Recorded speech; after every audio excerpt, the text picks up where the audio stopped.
गवाना हो गईनी खेलावाना न सतारे रोजे रोजे ओढ़ाना बिछावाना।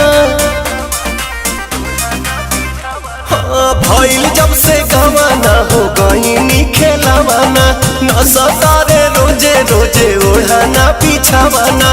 लव वाला तनी कोना घट 3 के मीटर बा, लव वाला तनी कोना घट 3 के मीटर बा।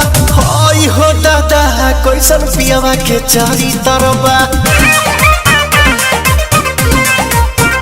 हाय हाय हाय हो दादा कैसन पियावा के चारी तरबा।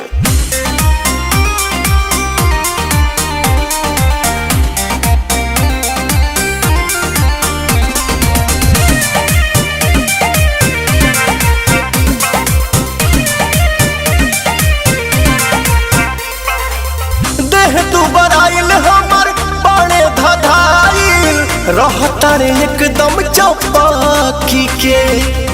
आवेले कहीं से ना सही से रहे कोरवा में धर ले लो पाकी के। परेशान बानी हम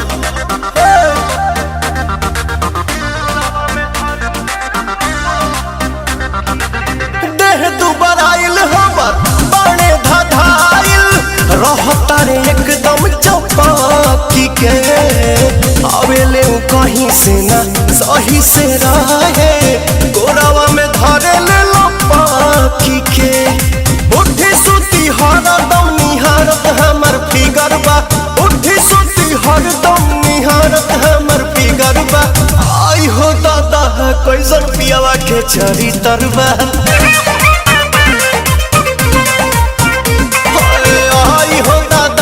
कैसन पियावा के चरित्र।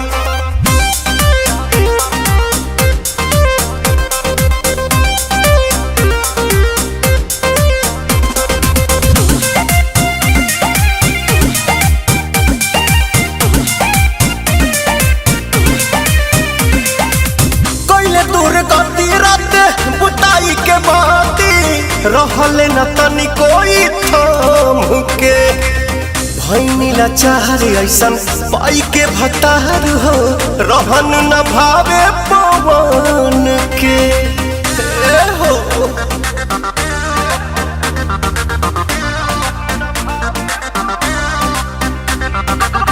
कैले दूर गति रात बुताई के बाती रहले न तनी कोई थाम के। भैनीला चाहरे ऐसन पाई के भतार हो रहन भावे पवन के।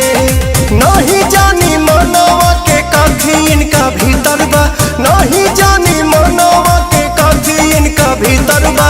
हाय हो दादा कैसन पियावा के चरित्र बा, आई हो दादा कैसन पियावा के चरित्र, कैसन पियावा के चरित्र बा। हाय हाय हाय हो दादा कैसन पियावा के चरित्र।